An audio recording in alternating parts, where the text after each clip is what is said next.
is an absolute must-have in any knife collector's collection. The Cold Steel Espada, in my opinion, is one of those classics. It takes its inspiration from the Spanish Navaja. I'm doing this video today at the request of one of my subscribers, and he wanted me to do a series on the Spanish Navaja, specifically with the use of the Cold Steel Espada. The first time I saw the Cold Steel Espada series, this was, I believe, around maybe 2008, 2009, and that was when Lynn Thompson had done his first collaboration with Demko, and he had created the triad lock. I was so ecstatic because one of the main features of the traditional Spanish Navaja was the ratchet lock. Interesting feature design of the Navaja, because the traditional ones, when you open them traditionally, it would make this kind of clack, clack, clack, clack, clack, clack noise. And once it opened and it locked, it became this really big, solid fixed knife.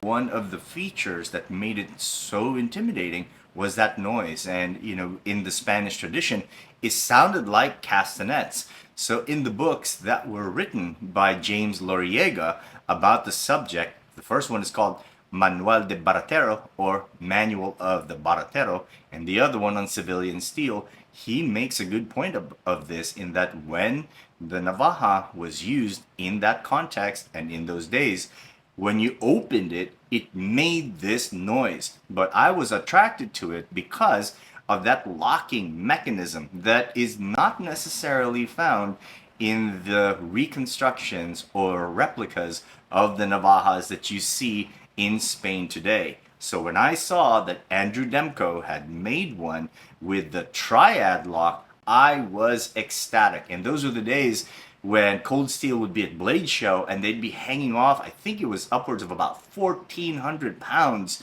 to the Cold Steel Navaja, and it would hang there, and I thought, man, that is just really cool. So I had to get me a Cold Steel Espada.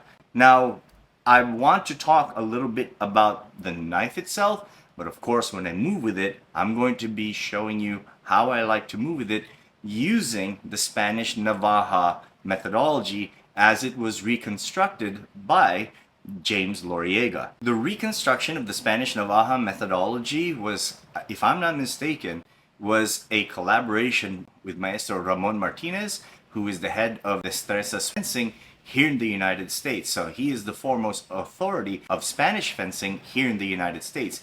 James Loriega has a ninjutsu background, so he has a martial background among his plethora of martial expertise, but he spent a lot of time investigating the Spanish Navaja. I had the opportunity to learn a little bit of this, especially when Colonel Dwight McLemore had hosted both James Loriega and Maestro Ramon Martinez at the Buoys on the Beach workshop. I believe this was in the early 2000s. But I was trained in it by my instructor, Armando Basulto, in the use of it in sparring contexts. There are two versions of this by Cold Steel. One of them is this very elegant version. These were the first versions of it. You have this wonderful micarta, which is really smooth, really beautiful. You have this polished stainless steel, and I got the first version. This one is in AUS 10A, but I believe they're in S30V now, which, holy smokes, that's a fantastic knife. But the AUS 10A, this is really, really super sharp. And I want you to take a look at the classical design of it, in that you see this kind of curving this way here. This is classical. You see it in the replicas that you see nowadays, but also in some of the historical models. But one of the things I really like about this particular folding knife, not just the size, but the fact that it allows you to multi-section your grip. You can come all the way up here, mid-range, or even long range. So now all of a sudden, if you hold it this far, you use the knife to its true advantage, meaning it gives you a lot of range. The triad mechanism with the lock over here, it's really beautifully done so that there's no opportunity for you to kind of squeeze and then all of a sudden it gives. It's really in there. It's locked. So this is the Espada XL. This is the XL Espada. There is a large version. This one is 5.5 inches, and this one is 7 inches. So this is a 7-inch blade. This is a 5.5-inch blade. It's almost like the baby sister of the large XL. But the one thing I really liked about it was this ramp over here, which catches on the pants, so that when you decide to open it, it'll catch on the pants, and all of a sudden you have this wonderful automatic deploy. I would say this is the more upscale version. What I actually prefer for carry are the G10 versions. These are spectacular. So this is the 5.5 version, G10, also AUS 10A. And then you also have the 7-inch version, G10, AUS 10A. The handles themselves have a slimmer profile. So they're actually easier to put in your pocket. Make sure that if you're going to decide to carry them, make sure that you're following your state laws. This is the slimmer one, easier to carry. First time I was exposed to it, I would say it was around 21 years ago. But I was also like really deep into buoy combatives at the time. I had no real idea what I was getting into, because as far as I was concerned, a knife's a knife. I don't see what the big deal is. And then some of the techniques were shown, and I thought, okay, this is really interesting, but it really didn't stand out to me until we sparred with it. And I got caught in ways that I had never experienced before. I didn't even see it. And in fact, I saw some of those techniques all of a sudden come to life.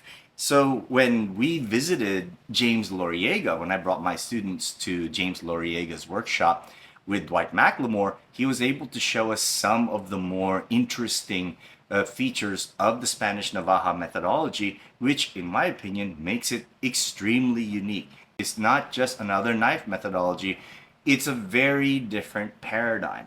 So let me dive into some of the things that I really like about the Spanish Navaja methodology. The first thing that it exposed me to was the stance. This is the first time that I had ever seen a knife where all of a sudden it is not in a leading shoulder position. It is in a rear shoulder position. That was the first time I had seen that.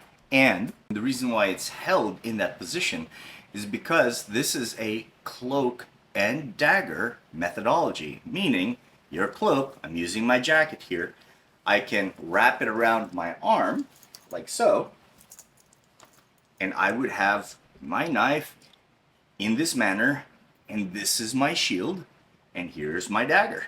So what this would do is that the cloak would distract. I could even hit with it. There were some cloaks that had weighted rings on it so that it had some weight. So when you got hit with it, you kind of got clobbered with it too. But the idea was I would hide, and then I would come under. I would hide, hit, come from the outside. So there were all of these different angles simply because there was a different tool in front of me, while the Navaja actually served as this kind of rear guard. That was the first thing that stood out to me in terms of the Navaja methodology. Number two is the draw method. So the draw method, as you can see, in the modern iteration, you have this thumb ramp, so you can open it in several ways. Now, we are used to folding knives in a way so that when we open it in the usual fashion. So you can either flick it open, you can do a thumb stud, or the thumb stud actually catches on your pants and then it opens. But the traditional Navaja way was very different. The idea was you pull out your knife and then you frame. And then when you frame, you reach back and then you open it. And once this opens, now all of a sudden I'm in a rear guard position, so I can now thrust with this knife from this position, either at this level, mid-level, or low level. That was interesting because from a footwork perspective, a distance management perspective, I actually preferred it and introduced it and integrated it into my own personalized estacada methodology. The other one that I really liked about it was the fact that this was the first knife methodology that really created a robust handoff. So there were some clear handoffs that I was seeing with the knife that made it part of the overall strategy. Meaning, although they had this cloak and dagger methodology, if you lost the cloak, there was also another way to engage while using the other hand. That's how I got caught in those sparring sessions. Is there a knife switching methodology used in other arts? It's not as prevalent, but it's in there. I've seen it in the balisong methodologies that I've seen, some of the balisong systems that I've seen, but it's not as prevalent and not as well integrated as in the use of the Spanish Navaja. So those are the three things that really stood out to me when I use the Cold Steel Espada in conjunction with the Spanish Navaja methodology. And I'm more than happy to share this with you. So I really hope you enjoy this video. Thank you very much. The brilliance of the Cold Steel Espada XL design is that on the one hand, you can carry it and deploy it like any other folding knife. You can put it in your pockets, and then as you deploy it, you can pull on the handle, the ramp catches on your jeans, and voila, a 7-inch blade is ready to go. On the other hand, you have the Spanish Navaja methodology where you take your right hand and you carry it tip down, and you pull on the knife, you take the left hand to carry out the blade, use the left arm as a shield, and voila, up the center line you go. The efficiency of the Spanish Navaja methodology is that it maximizes deceptiveness and range management by creating a fluid interplay between lead and rear shoulder dynamics. So you can see the lead forearm here hiding the right blade, but you can really maximize that by using a cloak. The cloak is weaponized as well, but its primary role is to disguise the intentions of the right hand. So you can use the cloak to hide the deployment of the blade by creating a distraction and using the left hand to now deploy the blade and align it for center line. I like to take a tall standing posture here like a matador to maximize my range, and the cloak can now work as both offensive and defensive in terms of its function while setting up and hiding the intentions of the blade from behind. You can snipe and you can thrust down the center line. So you can see here the multi-grip capabilities of the Navaja from long range to short range. That actually adds to its deceptive capabilities. So once we get ourselves set up and we take that rear stance where now the right hand is behind the jacket, and from here you can start to see the fluid interplay between rear and lead shoulder dynamics in the Navaja methodology. So the jacket works as a deceptive and offensive tool while it hides the intention and the distance management capabilities of the Navaja. You can see it so that the jacket can hide the intention so that the angles can come from all types of places with the Navaja. What you're now starting to see here is the florete movement from Spanish Navaja, where it comes in from an angle number 3 really super fast and it changes into an angle number 4. The target is the jugular and the voice box. So the jacket initiates the movements of the florete, and now the jacket can hide distance management capabilities of the knife through grip transitions. These grip transitions can also actually occur in front of the opponent on the jacket itself, or we can also do that so that we can make that grip transition with the jacket in front of it and on the torso. Take note that when I take that step, I don't lose any distance. So first I open up with the cloak and then go into that florete. Then that jacket comes up and changes distance of the knife. Take a look at it again. The jacket is in front, here comes that florete, and that grip is completely choked up, so the opponent thinks it's one kind of distance. Then the jacket comes up again to hide the fact that I've already transitioned into a much longer distance. So he thinks he's safe in one area, when in fact I'm going to come in, and when I come in, all of a sudden my blade has gone through the target. The cloak is only able to create deception because of the Spanish Navaja methodology's reliance on the fluid interplay between lead and rear shoulder dynamics. So what you're going to see here is how those dynamics play out without the cloak. So I'm going to touch the shoulder, take a step back on center line, but as I drive the knife into the femoral artery, my body has actually shifted off center line while the blade stays on center line. The fluid interplay between rear and lead shoulder dynamics is something that can occur also between shoulder and hip dynamics. So as you can see me taking these pendulum steps along center line using that florete to occupy center line, I can also take my hip back. And when I take my hip back, this is a defensive movement, but it also allows space for my left hand to now grab the knife. This allows me to facilitate the knife switch to the other hand. So what I do is set it up with all types of changes in distance and using that florete. Then I take that hip back. When I take that hip back, I switch the hand to the left, post with my right hand, and now I lunge towards the center line. This is the technique that actually got me in sparring time and time again. There are two ways to do it. One of them is to lunge, the other one is to dive. One of the claims to fame of the Spanish Navaja methodology is that a good portion of their users were actually considered thugs and street fighters.